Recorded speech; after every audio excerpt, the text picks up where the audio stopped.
up, Bucks fans? Welcome to Buck Life, the Milwaukee Bucks fan podcast made by hardcore Milwaukee Bucks fans for hardcore Milwaukee Bucks fans. I am your host, Jake Anderson. With me, as always, is my co-host, Chuck Schilling. Chuck, how we doing? You know, spring has finally arrived in Wisconsin. Spring has sprung.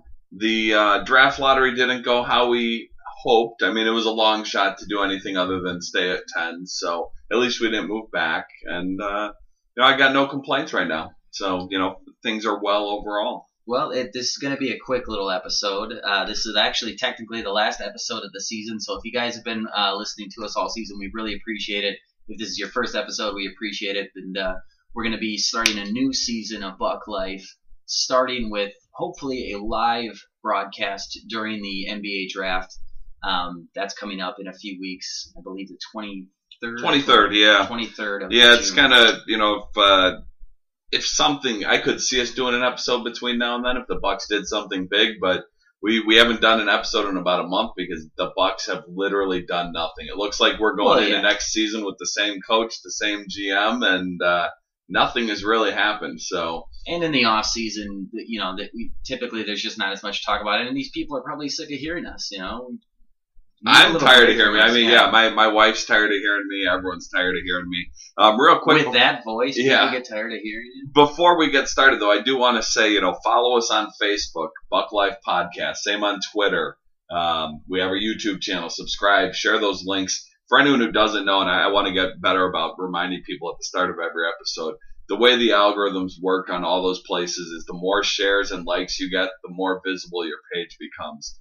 So we're just shy of 100 likes on Facebook. When I look at the metrics on downloads on the podcast, every episode it's somewhere between 100 and 150 downloads. So I know people are out there listening to us. We appreciate it. Help spread the word, and hopefully exciting things to come in season 2. Well, and if we go forward with this live broadcast as planned, we're probably going to be doing it from some local establishment where the NBA draft is going to be watched. So we'll probably have an announcement on that, as Chuck said, on our Facebook, on our Twitter. So if you want to come down, maybe be a quick little guest, we're going to be getting reaction and just kind of taking in the craziness of the draft as it happens. So the nice thing is, unlike the trade deadline live show we did, something will happen on the draft. There has to be. Unless we just let the clock run out. We're going to let the clock run out indefinitely and never pick the entire draft. We're just going to let it run the entire time. So to be fair, couldn't you see John Hammond being the one, come on, guys, you got to make a pick, and he just so torn, he just kind of, and then, he just forgets to make the pick. That would be what happened to us. Yeah, so yeah, we are going to try to do that.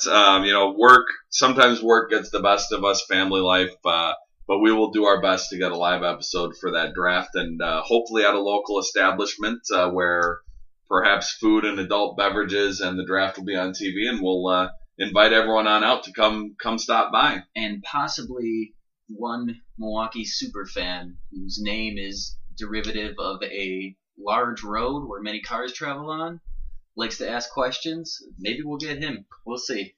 That would be huge for the season 2. Sounds like Jake's got something up his sleeve here. I'm working on some things, but as you said, the draft lottery went for the first time as far as I believe in this format of the draft lottery, all chalk, no moves, nobody moves up, so the odds of going into the lottery stayed the same, which was quite shocking to me. I mean, I know at some point you would think it would have to happen just by, numbers would say that that's the most likely scenario, but I think they said it was a less than 1% chance of that happening where nobody moves up. It's been a while since I used to once upon a time be really good at math, and I know the statistics, formulas, and all that. I find it hard to believe it'd be less than 1%, but it's definitely a very low chance for it to happen. It's more likely to not happen. It is an unlikely odds. That's why it took this long to happen. So, but like you said, in statistics, everything, it's going to happen eventually.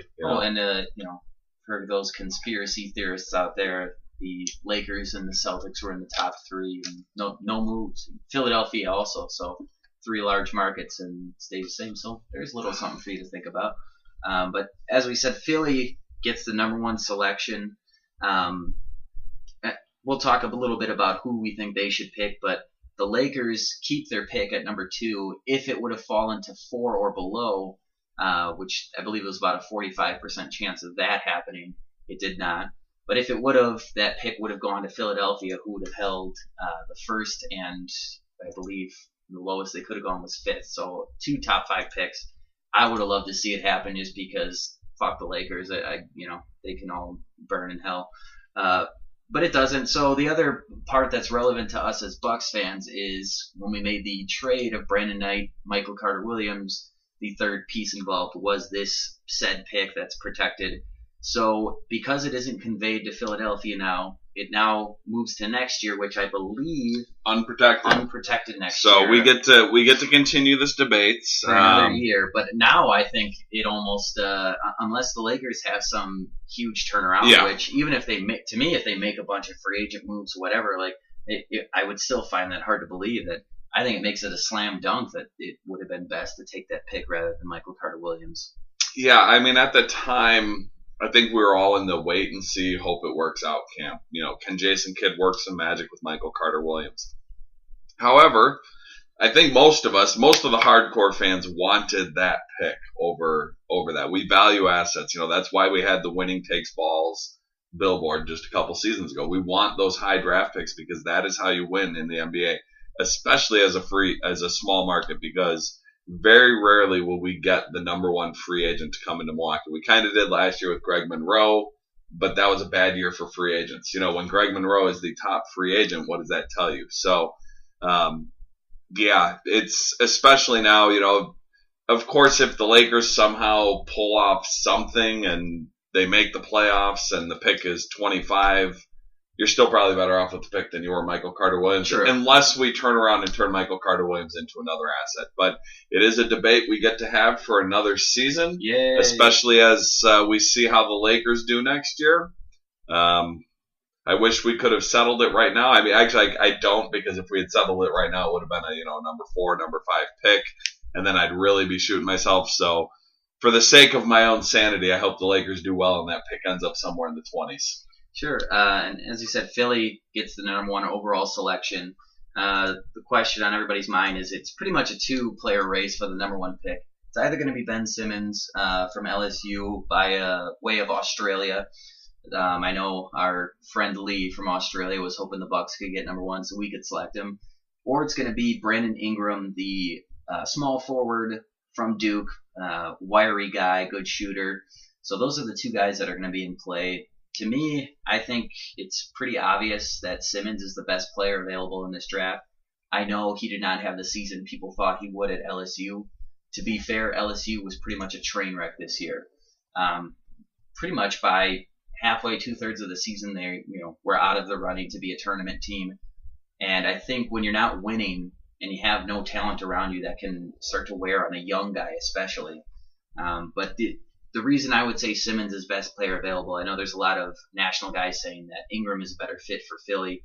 I just think Simmons is the next point Giannis in waiting. He's 6'10", 240, so he's built well, great athlete, great natural instincts as far as passing the ball. If there's ever another candidate that you could see taking over that Giannis type role, I think Simmons is the guy. Who are you taking if you're Philadelphia? If I'm Philadelphia, I am taking Ben Simmons. The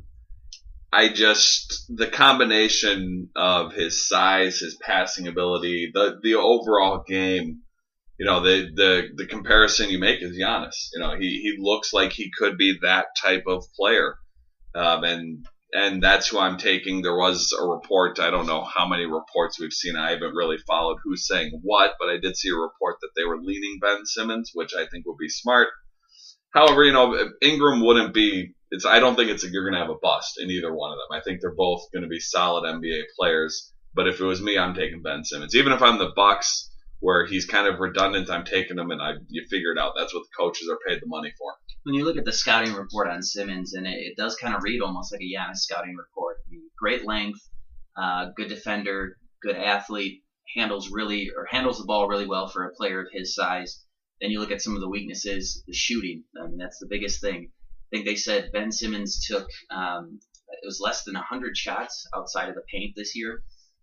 maybe even less than that. I want to say like less than 50. I can't remember the stat, but he's very much a in the paint player right now. One thing that he does have going for him that I think is he's going to be able to do right away is he has a natural knack rebounding the ball. So whether you're playing him at the 4, 3, I guess probably not 2, but you could play 1, 3, or 4. He's going to be an above average rebounder there. The athleticism, as we talked about, is top notch. I don't think he's quite a LeBron or a Wiggins, but he's kind of in Giannis's stratosphere as far as just being a very, very good I mean, athlete. he's right there. He's not.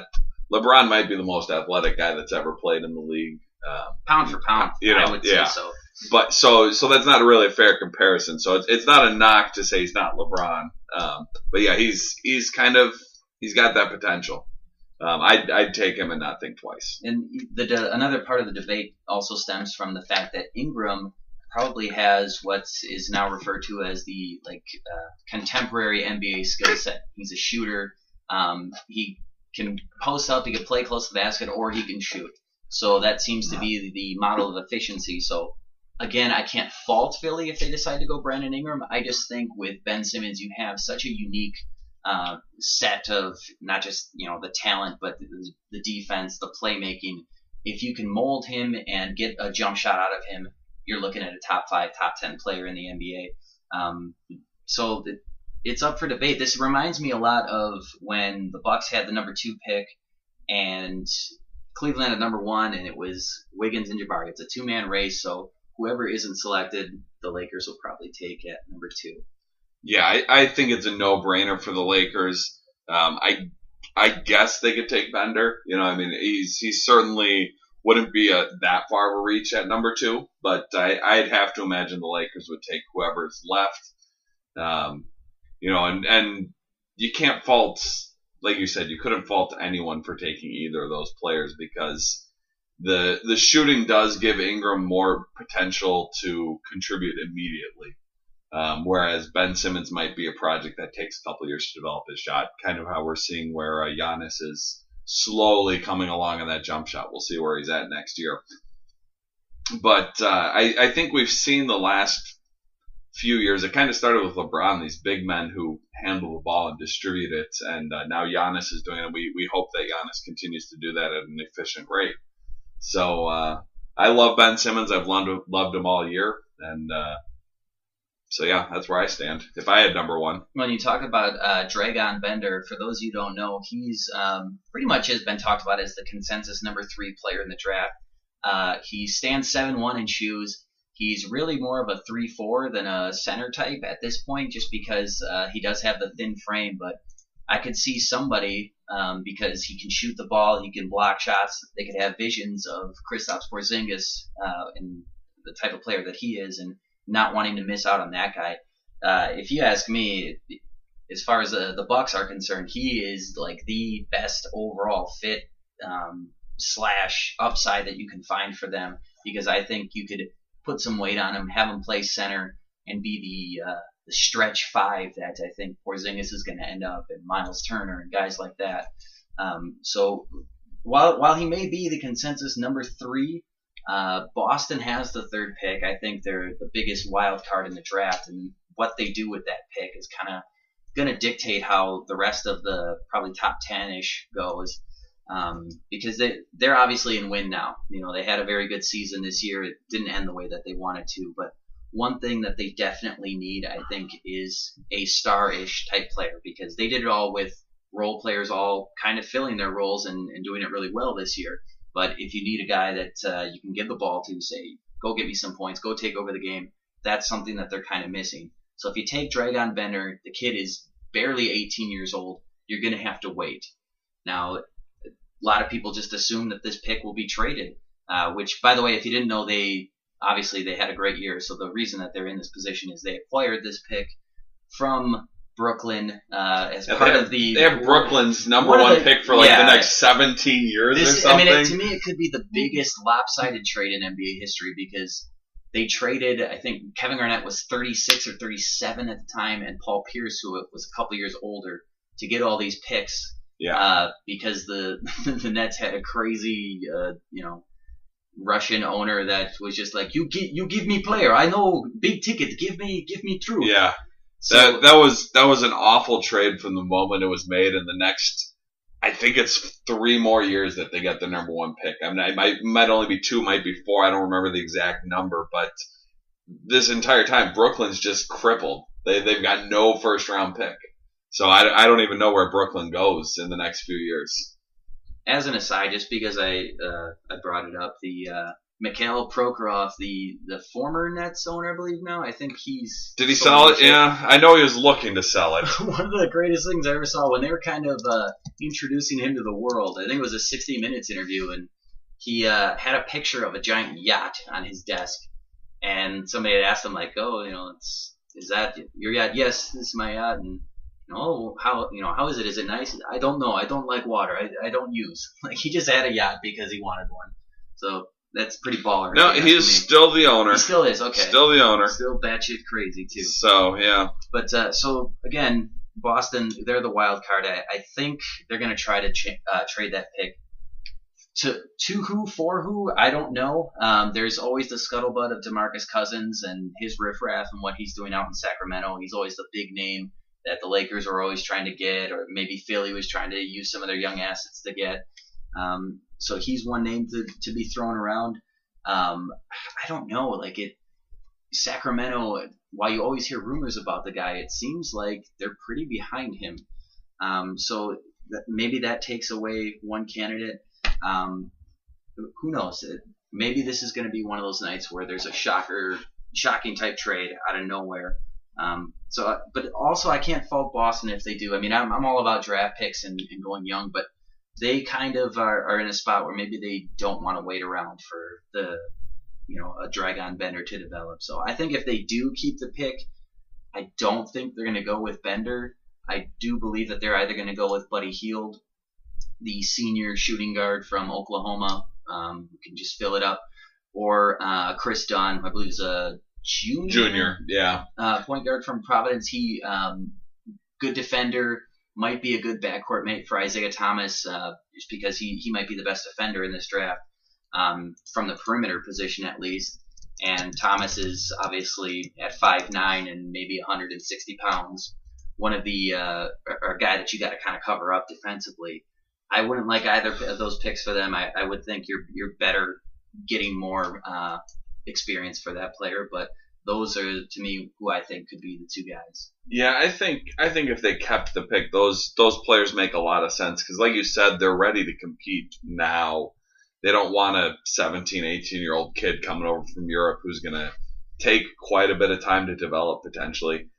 They also, to me, Chris Dunn seems very much like a Brad Stevens type of player, and Buddy Hield, but Brad Stevens has been a heck of a coach. You're always skeptical when a college coach comes over to the NBA, and he has proven himself to be a competent coach. Well, you look at the talent that he's had. Oh, yeah. There's nothing there. He's got next to no talent, and they're still in the playoffs, and putting up good seasons. And I mean, he took a mid-major to the Final Four back-to-back years.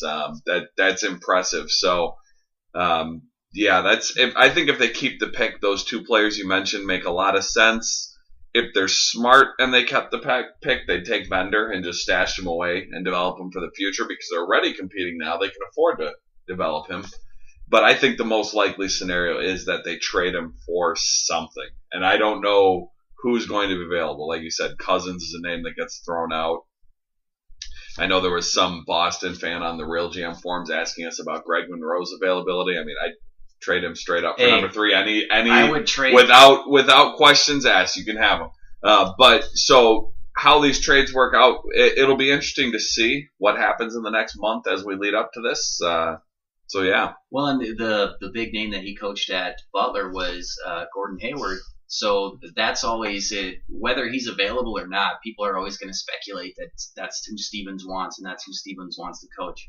If they could get Gordon Hayward for the 3rd pick, some people might think that that's not good value. I think it's great value. I think Hayward is immensely underrated.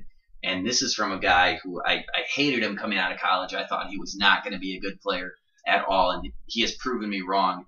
So if you could get him, I think he would fit in perfectly for what they need, what they're trying to do there. Yeah, I remember very vividly watching the draft that year, and we all hated the Gordon Hayward pick. what the hell is Utah thinking? Why are they picking Gordon Hayward? He's a stiff. Well, Utah picking the white guy. It was it was very stereotypical. And to his credit, he's proved the doubters wrong. And that's, you do have those connections, and there is some familiarity there. So maybe Brad Stevens would be on board for something like that. I don't think I could fault either team because Boston, you have the connection there. Brad Stevens would know what he's getting. He'd trust his coach. He'd buy in, and Utah would get a number 3 pick. So something along those lines. I want to say, I don't know for sure, but I think he is kind of lame duck going into next year. I think he can opt out of his contract with Utah after this coming season. So maybe if they're a little worried that he's just going to leave us anyways, like maybe you get what you can for him, and that would be a coup for them to get number 3. I think they could take a Dragon Bender. No doubt. I think he's ideal. Stretch 4 next to Gobert. You could trade favors. I mean, you have so many options for what you could do, and all those guys are so young yet. So maybe that's something that'll pick up some steam. Yeah, it'll be interesting how this plays out if there's a lot of trades this year. Because Lakers being a big market, they could always trade out of number 2 as well because they're always in a position to sign a free agent, and they're always 1 or 2 big free agents away from competing for a title potentially. Not that the number 2 pick doesn't help them, but they don't necessarily need it to build a championship team as much as the Bucks would. Speaking of the Bucks, as we said, all chalk for the draft lottery. The Bucks stay at number 10, even though they were tied for the 8th worst record in the NBA by virtue of the typical Bucks fashion. We lost 2 coin flips, and a team that's in the Eastern Conference Finals is picking ahead of us as Toronto had acquired another pick. I believe that's New York's pick is what they have. So lucky us, we're picking behind the Eastern Conference Finals team. So we have the 10th pick. I look at mock drafts pretty much daily just to kind of see where a lot of these sites, which most of them are, it doesn't matter what the mocks say, but it still is fun to look at. And almost universally, NBA draft mocks are a little more accurate than NFL mocks, so I'll say that much. Yeah, you can project a lot more because you only have such a small roster size. The fits are more. Usually in the NBA draft, you might miss by 1 or 2 slots, whereas in the NFL, you'll get a guy who's projected to go 8th, and then he doesn't even go in the first round. Sure. Happens every year. There's someone projected top 10 that just doesn't go. Drops like an anchor. Yeah, so... But most of the mocks that I've seen have us picking the 7'1" center from Utah, Jakob Poeltl. He's a favorite of the show. We've talked about him for months. We've talked about him at number 8, so to get him at number 10, despite the way the season filled out, I feel like that would be a decent consolation prize. And he just, to me, he seems like the best bet for the Bucks. I know for a fact they were all over him last year, and were kind of disappointed that he went back to school. He was in play for him last year. I don't think he would have made it to where they were picking, but it's hard for me to see him even falling to 10, though. Like I'm trying not to get my hopes up for him because I have him as the 4th best player in this draft, or at least if I had a board, that's where I would have him, only behind the consensus top 3 that we talked about earlier. He's one of those players, and some people compare him to an Andrew Bogut. And I could see that, maybe not like as far as like a clone, but I think he's going to be one of those players that you can't measure his value in your box score. He's just a smart player. He gets to the right position. He's good positionally on defense. He blocks shots. He's kind of like your quarterback of your defense. So he doesn't have eye-popping athleticism, but he's very, very mobile in the paint, which is a testament to the great footwork and all the work that he puts in there. So he's got good quickness for a guy his size, and everybody wants size nowadays. Just ask my wife. Just kidding. I hope none of my in-laws. Yeah, she's his wife is always asking for more size. Oh man, why did I? Do that he said that thinking it was going to be a positive thing, but he really didn't think through how that sounds. Oh man, damn these hooks. Anyways, Poeltl. Doesn't your father-in-law listen to the show? And your brother-in-law? I think a couple of your wife's family listens to the show. Just kidding. JK, LOL. So Poeltl, now that I've effectively lost my train of thought completely, the Bucks are going to have a need because I don't think Greg Monroe is the center going into next season. I just think that at best he's coming off the bench. I think. Because when he played off the bench last year, that was the best that he played for the Bucks, and so that would be the best fit. So I think they're going to have a need there. He's easy fit. He's not a high usage player. He can be effective for you off the ball. He can be a good garbage man. I shouldn't say garbage, but as far as what they refer to as an NBA garbage man, a guy who blocks shots, rebounds, does all the little things that don't show up in the scoreboard or box score. Not the points per game and all that. He's going to do all the other little things. Which, don't get me wrong, he put up great numbers at Utah. You're talking about National Player of the Year type numbers, but I think in the NBA, you compare that versus how he played in college, and I think it's going to be a seamless transition for him to be an uber role player. Even though you could have him be a starter and be an uber role player, and I think there's an article earlier this year by Charles Gardner that's kind of what the Bucks need. You have too many guys right now that need the ball in their hands to be effective, so Hurdle could be the guy to come in and even it out a little bit in your starting five. Well, that's when Bogut was finally hitting his stride before he got the arm injury. He was kind of a super role player, playing ridiculous defense, rebounding, the assist here and there, and Dunk some on putbacks, somebody, dunks and putbacks. The Bucks did not ask a lot from him offensively, and I could see Pirtle excelling in a role like that.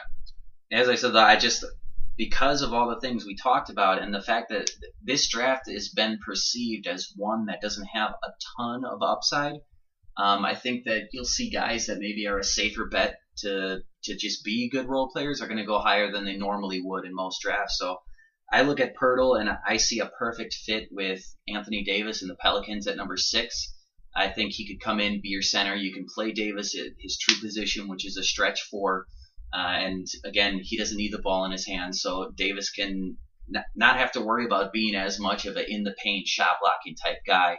He's still going to be a great weak side defender, obviously, one of the best I've ever seen. But I think that would take a big load off of his responsibilities with New Orleans. So I don't know. To me, that's his floor. I mean, do you think he makes it to us? Or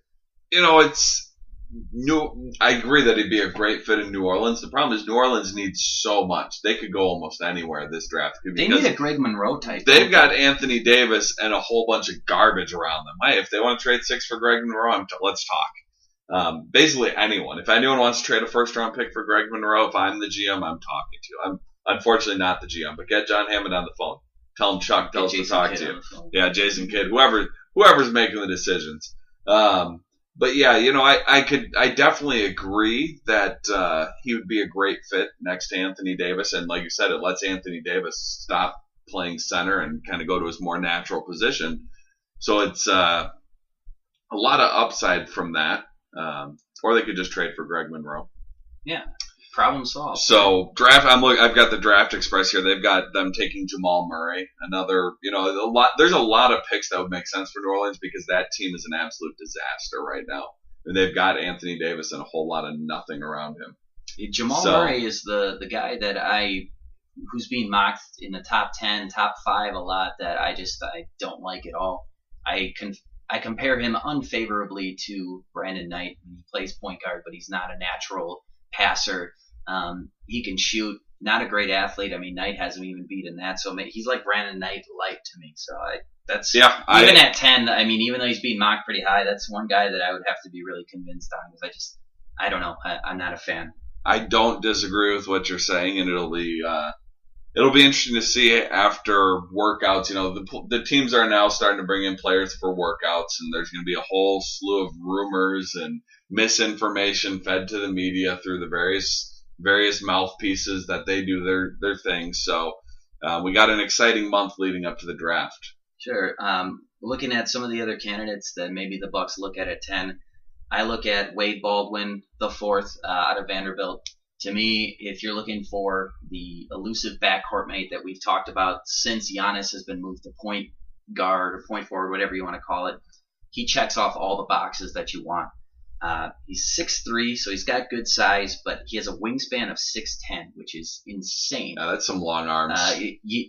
We had talked earlier, I think at the deadline show that, who would be your ideal type point guard, and I think a couple of us said George Hill, and he is body-wise and skill set-wise almost a clone of George Hill, a young George Hill.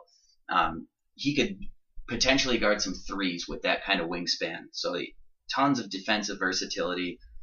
He's already a good on-the-ball defender. Also, if you need to switch again, because he has that length, it's not going to be as much of an issue from 1, 2 to 3. He can shoot the 3 ball. I believe he shot 42 or 43% from 3 this year. I'll look it up. We got the internet. Which he is a sophomore, so there's potentially still some upside there. And again, talking about what would be best next to Giannis, he's a guy that can play off the ball but guard the point guard. So really, really ideal. He's a good athlete. He's not a great athlete. Not going to dunk on you like a Russell Westbrook or anything like that, but definitely good enough to be a starter in the NBA in my eyes. And again, he can just play on the perimeter, let Giannis drive, sit there for some open looks, and then if Giannis goes out of the game, he's good enough as a true point guard to run the offense. So if you're looking at, unless Pirtle falls to 10, that's who I'm locked in on. A lot of mocks kind of have him around the middle of the first round, so 15 or so. But again, this is just my opinion. I think a lot of these safer bets are going to go higher than you normally would see. Yeah, and you might be able to trade back, pick up a second round pick or something, or someone, and still get him if that's your target. So I pulled up his stats. He's pretty consistent between his 2 years at Vanderbilt. Freshman year, he shot 43.4 from 2. Sophomore year, 43.7.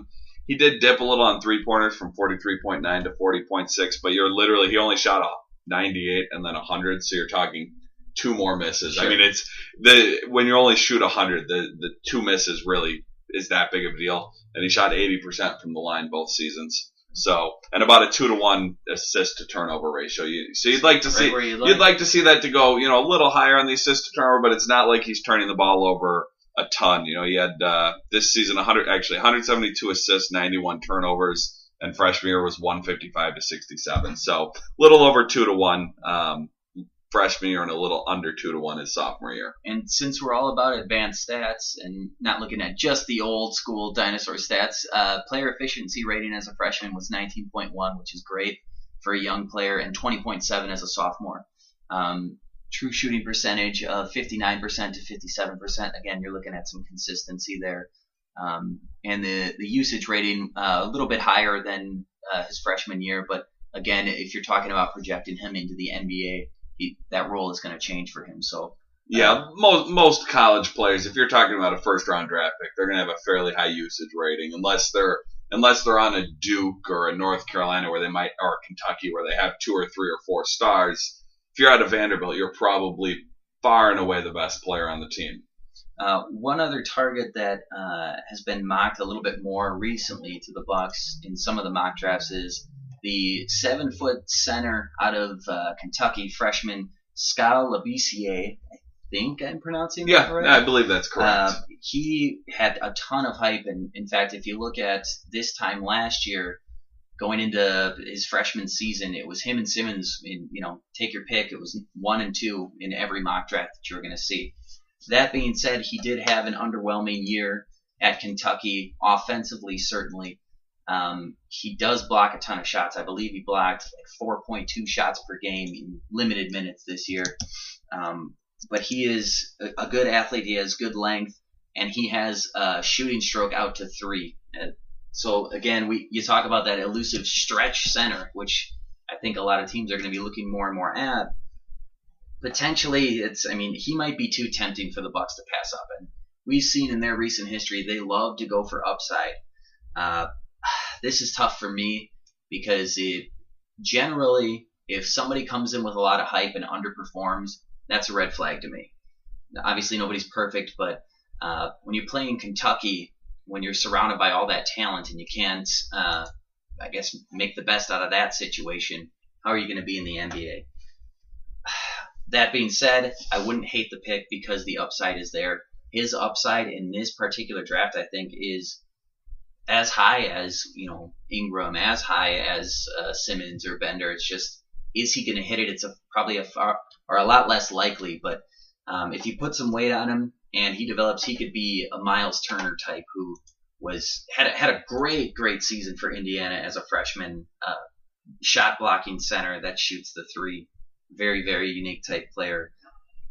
Would you be okay with, with Frenchman? He's not French, but he has a French name. He has a French name, yeah. I'd be okay with him just because of the upside there. You're right that he underperformed a little bit from where you would have hoped, but those teams are loaded down there, and you would hope that they'd still be able to get something more out of it during his college career. But at the same time, there's only so many touches for the ball. But yeah, he's the type of player that I don't think he would probably contribute too much right away. But 2-3 years down the road, he could be a real steal. Well, and it kind of that you brought up Kentucky, because I remember last year's draft, before the draft, they're kind of going into that season. Karl Anthony Towns, a lot of people thought he was kind of underwhelming at Kentucky because, I mean, he had all that talent around him. And maybe it's just that he was being the role player. He was trying to do his best to fit in, do what was best for the team. So maybe Labissiere has a similar career path as Towns, where once he gets to the NBA and he's given more opportunities, he's going to kind of explode. Because going into that draft, everybody talked about Okafor, and then right until probably maybe a month or two before, I think Towns, that was when he started to get some of the hype for potential number 1 overall pick because of the skill set. So if you take Labissiere, I mean, that's your lottery ticket. That's if he was hoping. Towns light, that'd be fine with me, because Towns is one hell of a player. Towns is one hell of a player. Next Tim Duncan is what a lot of people say. Yeah, so. And normally when you're comparing to one of the all-time greats like that, I'd say you're crazy, but the comparison from what you saw his rookie year, it doesn't seem that out of line. Normally I'm a hold off, let's let him see him do it for a few years, but he was that good as a rookie. Sure. That he deserves that. He averaged praise. 18 and 11 as a rookie with great defense and the shooting. And Minnesota, man, they are stacked. They are set. And they have another top 10 pick or top 5 pick. So yeah, it'll be interesting to see if those players all gel together and develop. They could be a really good team in a year or two. So Labissiere, I think once the workouts happen, I don't think he's a guy that'll make it to us also, which is unfortunate. That again, you want to have those options. I think his floor is Toronto at 9, who's picking 1 pick ahead of us, because to me, them being in the position that they're in, they're competing for the Eastern Conference Championship as we speak. They can take a guy, stash him. They have Jonas Valanciunas. By the time his contract's up, maybe you've developed Labissiere into, the next big thing. So I think they're a team that they're kind of lucky where they're sitting, because they don't have to take, we need this position. We need, this on our team. You can just go, okay, he's got the highest upside. What the hell? Let's see what we had here and kind of go with him. So, again, I think that's his floor. Maybe I'm wrong, and maybe he ends up being the pick. But if he is available at 10, depending on who else is there, it wouldn't shock me at all to see him as the pick. Yeah, I think as long as the Bucks, depending on how the draft shakes out, we've got to either take a big man or you got to take someone for the backcourt to complement Chris Middleton. So I think all the players we've discussed as potentials make a lot of sense, and we really just got to see. Unfortunately, we are picking 10, so we don't control all that much. It would have been 2 more losses, and we'd be picking 7 right now. That would have been. Or I think we would have coin flip for 7 or 8. But either way, a couple more losses throughout the year, and we would be sitting a lot better, a lot more comfortable knowing that one of these guys is going to be there. They could all be gone. I think what's his name from Vanderbilt? Baldwin will be there. The other 2, maybe. And I think if one of the big guys is there, I think you have to take him over Baldwin.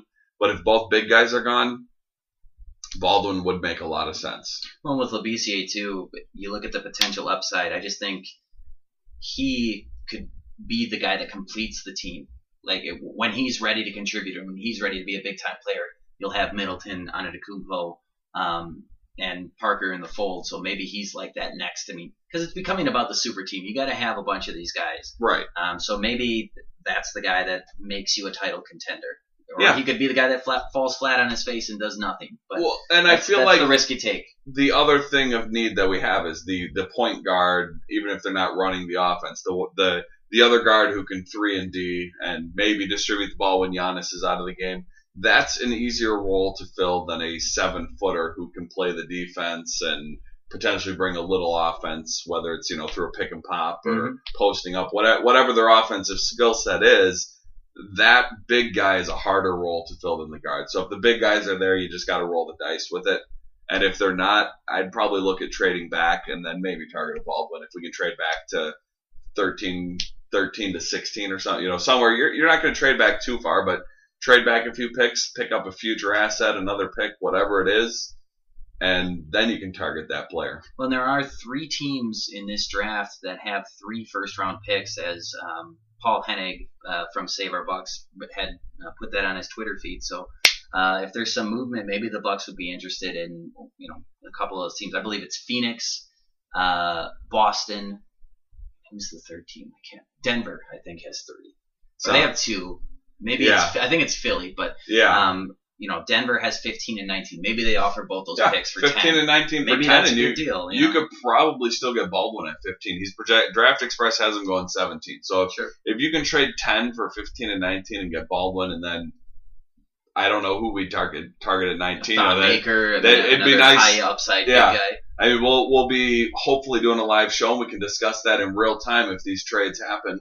But yeah, so that's there's a lot of interesting things because this is a strange year, like you said. All these teams with multiple first-round picks, and a bunch of teams without first-round picks. That really they should be looking to consolidate some of these picks potentially. So you could see some 2, 3, 4-way especially like Boston. trades. I mean, they have I think 10 picks in this total draft, or 9 picks or something. And they've got a bunch going forward as well. They've got a bunch of second and first round picks going forward. So it's not like if they give up the picks this year, they're crippling themselves for next year, because next year they have Brooklyn's first round pick again. They've got their first round pick again.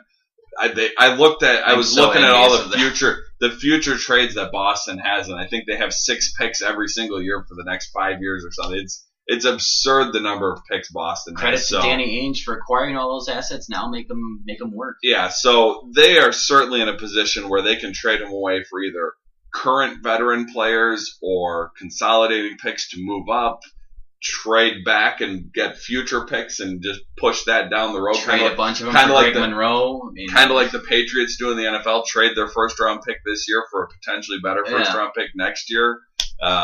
They're in a lot of positions, and that is a good position to be in. They don't have that superstar. I still think I'd take our roster just because of Giannis and Jabari and their potential, whereas they've just got a bunch of guys. But I'd certainly take their draft pick. If we could trade draft picks with them, I'd take that. Maybe they trade that pick for Cousins and then sign Durant this year. Who knows? Yeah, it's going to be a fun summer, but. Talking about trades too, I just wanted to bring this up because the Bucks could potentially trade their pick. Who might they be targeting, or who might be available? I don't know. There's no speculation on this. I just wanted to talk about Willie Cauley-Stein because I want him on the Bucks so badly. You'd probably have to add a lot to get Willie Cauley-Stein, not just the 10th pick, but as far as players around the league who would be great for us. He can guard positions, or the position 1 through 5 in a lot of cases. Probably the best athlete at center in the entire NBA. And I think about him catching lobs from Giannis, and it's just a beautiful feeling. And he seems to me, or at least everything I've seen from him, he just wants to be the garbage man. He wants to just block the shit out of some shots and dunk on people nasty. So he's kind of a jerk, it seems, but in a good way, that kind of get under your skin jerk, like a Joakim Noah type. But just potentially to be a perennial defensive player of the year candidate. Well, and you get those guys, Dennis Rodman, Meta World Peace, Joakim Noah. Those guys are always a little different if that's what they want to do. They want to rebound. They want to play good defense, and occasionally they'll hit the 3 or, dunk on someone, but they really just want to do all the little stuff and annoy the hell out of the other team. So it certainly would be an interesting fit. No argument there. The reason I also bring him up too is I just don't know if him and Cousins can coexist. I know he was drafted because they thought he would be a great fit next to DeMarcus Cousins. To this point, it doesn't look great. But again, it is early, so maybe they continue down that path. But if they do decide we got to keep Cousins at the 5, and maybe we want to stretch 4 next to him, hey, we'll take him off your hands for you. The only thing, though, he calls himself Trilly Cauley-Stein, as in Trill, which I was informed this week on the radio that Trill is a combination of words truth and real. that a lot of rappers call themselves. I did not know this. I'm not up on the lingo. But that, it's bad enough. Like, that's a stupid nickname. But he also gave himself that nickname, which is doubly stupid. So that's the red flag to me. So that would be the one thing preventing me from it. You always got to let other people sing your praises and give you the nickname. You don't want to. That's like Kobe saying, "Call me the Black Mamba." Like, yeah. No, how about I call you douchebag instead? Yeah. Yeah. Let other people sing your praises and give you the nickname. Just settle down. It reminds me of that bit, King's of Comedy movie where. Who was Cedric the Entertainer's part. He's talking about he had a friend that said, "Hey, from now on, I want you to call me Delicious." And Cedric just says, "I'm a grown ass man." Like, that's what I would tell Willie. Like, I'm a grown ass man. I'm not calling you Trilly. Yeah. You already have enough names. You don't need another one. But moving on, completely change course here. We're gonna bring up the D word that a lot of Bucks fans don't want to hear. But let's talk about Dwight Howard. D12. There was speculation, and I believe it was confirmed, that the Bucks had a deal in place at the trade deadline to acquire Dwight Howard. They ended up turning down the deal just because Dwight would not confirm to them that he would pick up his contract option for this coming season. And I'm almost certain that Greg Monroe was in the deal. He would almost have to be just for salary matching purposes. Salary and team roster purposes, he would have had to have been included. And since that news kind of broke, there's been a lot of speculation that perhaps the Bucks are going to make a play for him in free agency this year, which was met with pretty much universal dislike from Bucks Nation in that. I gotta admit, I'm a little more optimistic about it now if it happens. I'm not advocating for signing Dwight Howard. I do think there's a ton of risk involved to something like that. I'm paying attention to what Dwight's doing this offseason, and at this point, he's saying all the right things. He did an interview on Inside the NBA on TNT where Charles Barkley and him were talking about the criticism that Barkley has given him, the criticism that Shaq has given him, and how he could respond to that. And I have to give credit where credit is due. I think he handled it as good as you could possibly do in that situation. In a way, I felt bad for him. He's on national TV being called out by these NBA legends, and now the camera's in your face and you have to respond.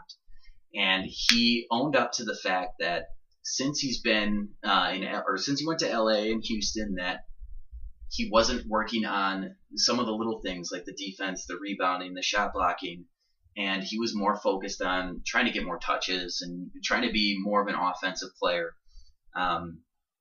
So I'm glad that he owned up to it. He also talked about how people don't like him, and he's perceived as this bad guy now. And I think back to when he was in Orlando as a young 20, 21-year-old player. Like, you always saw him smiling. Everybody loved Dwight. It's a strange contrast that now he's almost public enemy number one in the NBA, that he's almost universally hated by fan bases. It's strange to me. I think what happened to Dwight when he was in Orlando and he wasn't getting along with Van Gundy, and he went to ownership and said he wanted to make a change. He became so obsessed with still looking like the good guy that it backfired. If there's any wrestling fans listening, it reminds me of Roman Reigns. The more that you try to be perceived as likable, the more people are going to reject you. And it grew and it grew, and they had that awkward moment where Stan Van Gundy, while in the middle of an interview, was talking about Dwight doesn't want me here. Dwight comes up to him, not knowing what he was talking about, puts his arm around him and says, like, I love this guy. Like, it was one of the probably top 10 most awkward things I've seen as far as sports related in that. But I just think he's gone through a lot, and maybe he really, really has changed. Maybe I'm talking myself into it because it's possible that he ends up on the Bucks.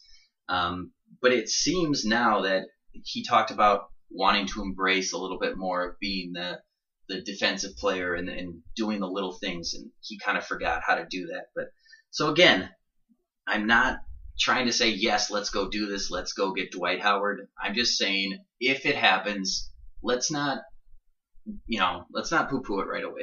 There is a large upside because Dwight has the skill set potentially that you would want from the center on the Bucks.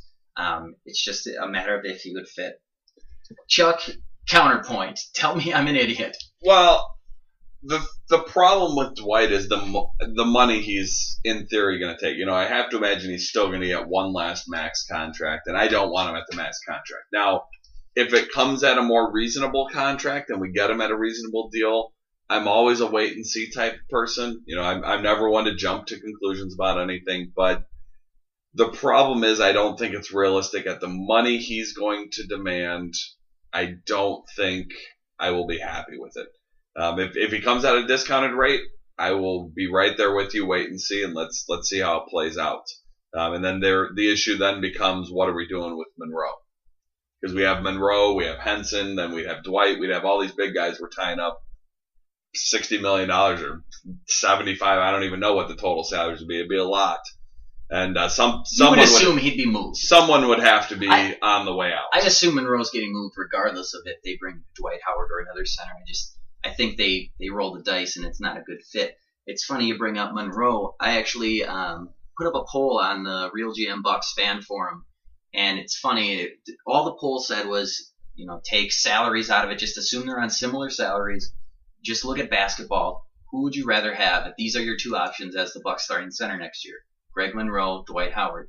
And it started off as overwhelmingly in the Monroe camp. And then I'm watching it, and it's a couple days have gone by. And now it's pretty much 50-50. It was very close to 50-50 when I voted. I voted earlier today, actually. So I do think if something like this happens, I think people are going to be a little bit more optimistic. But it's so strange to me because when I first brought it up, there's this large portion of the fan base that act like if you sign Dwight Howard, you are doomed. There is absolutely no upside to it, and it's only going to turn out badly for you.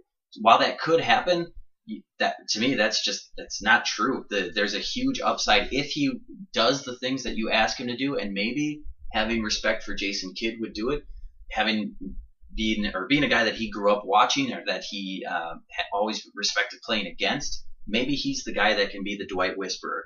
I do also want to add to Dwight's in Dwight's defense.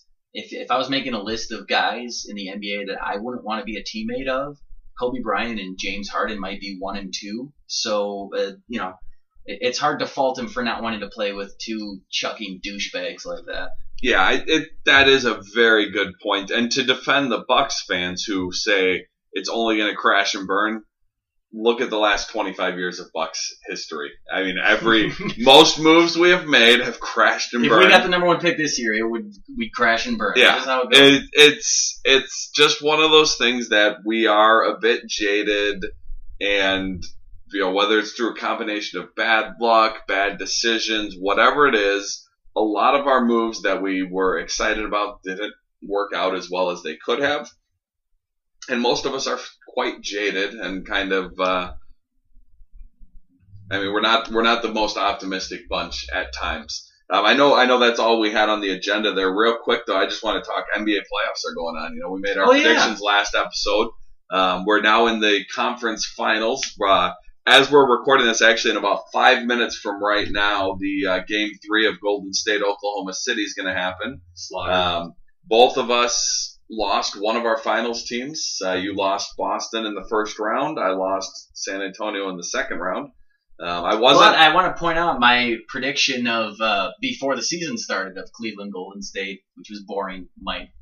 Yeah, and I don't remember before the season. I might have picked San Antonio as well. Yeah, or San Antonio Cleveland. Yeah, and that I stuck with it going into the playoffs, and I'm honestly, I am a little surprised that Oklahoma City beat San Antonio, but credit to them. They've played hard.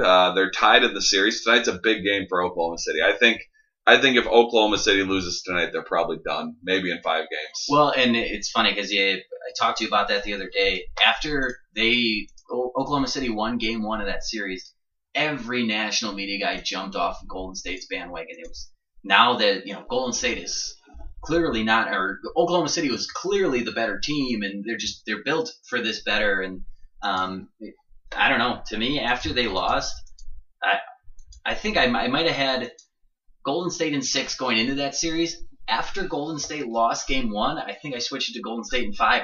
Sometimes you need a wake up call, and when they're on, there's not a team in the history of the NBA that's going to beat them. To me, the 72 win Bulls included. I just, again, you get that wake up call. Sometimes you don't want to poke the bear, and that's what I think Oklahoma City did. Steph Curry playing out of his mind on a gimpy knee, and he wrecked his elbow jumping into the crowd to save a loose ball. But that's my prediction: Golden State in 5 in that series, and I think Cleveland probably wins in 5 in the other series. Yeah. Yeah, it'll be interesting to see. I think Game 3 is whoever wins. I won't say whoever wins Game 3 because I think if Oklahoma City wins Game 3, I still think Golden State wins. But I think it'll go 7 or 6, at least 6 at that point. But if it'd have to go 6. Yeah, probably go 7. It'd be strange if it didn't. Well, yeah, if it didn't, then Oklahoma City's winning. Yeah. But I think if Golden State wins tonight, they're going to want to run away with it in 5, like you said, especially if it's another blowout like Game 2 was. For the other series, I'm kind of surprised Toronto won Game 3. Cleveland kind of rolled all over them in Games 1 and 2. Maybe that was a wake-up call for Cleveland. We'll see how they respond in Game 4. And I think we're in for this Western Conference Finals could be a good matchup. Going into it, I thought it was going to be a good matchup, but if Golden State plays like they did in Game 2, it might not be all that exciting. Well, we both got Cleveland, Golden State in the finals now. Prediction time. What do you see happening in the finals? I'll say Golden State in 6. I think they're a better team, probably significantly better than Cleveland, but in the playoffs, it's so hard to win 4 games in a row, 4 out of 5. It's really hard to do that when you're playing against the best of the best. So I think it would go Golden State in 6, if it's Golden State Cleveland. I'm going to go with the same prediction, mainly because I don't think the NBA would allow Golden State to sweep or win if they want this thing to go long. And, it's funny that things have a way of happening. LeBron, I think, averaged less than 2 fouls per game this year, which is a full foul less than James Harden, who's one of the worst defenders in the NBA. So I just found that funny. LeBron just must be the greatest defender of all time. Statistically, he is one of the lowest fouling players of all time. I remember reading he's so good. A statistician from like MIT or something, not even a basketball statistician, but someone who just does stats in general. They basically were because he's for his career it's like 1.6 per game or something. There was a point. It was basically almost mathematically impossible for him to foul at that low of a rate with how many minutes he played. And that wasn't even factoring in the style of basketball he plays, where he should, in theory, draw a charge now and then because he's always going into the lane. And just on the number of minutes versus the number of fouls, it was pathetic. So far beyond what the next best ever was in NBA history that it was statistically almost impossible. Nothing statistically impossible, but it's so improbable that.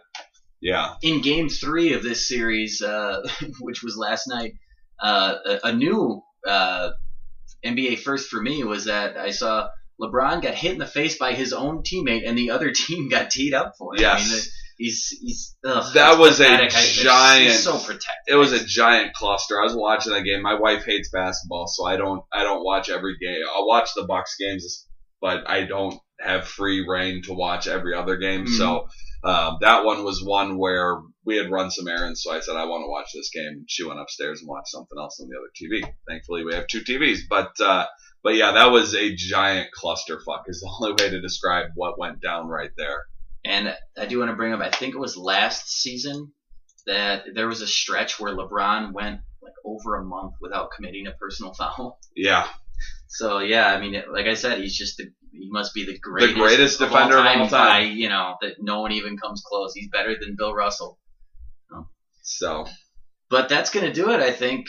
We made our predictions. That's going to cap off season 1 of Buck Life. Again, unless something crazy happens. If we might be here tomorrow. If the Bucks make a trade between now and the first episode of season 2 will be the draft. That's, for me, when the new season starts for the Bucks. So if something crazy happens between the draft, you'll hear from us again. Otherwise, that's it. Signing out for season 1. Follow us on Twitter, Facebook, YouTube. Share those links. Give us likes. We appreciate it.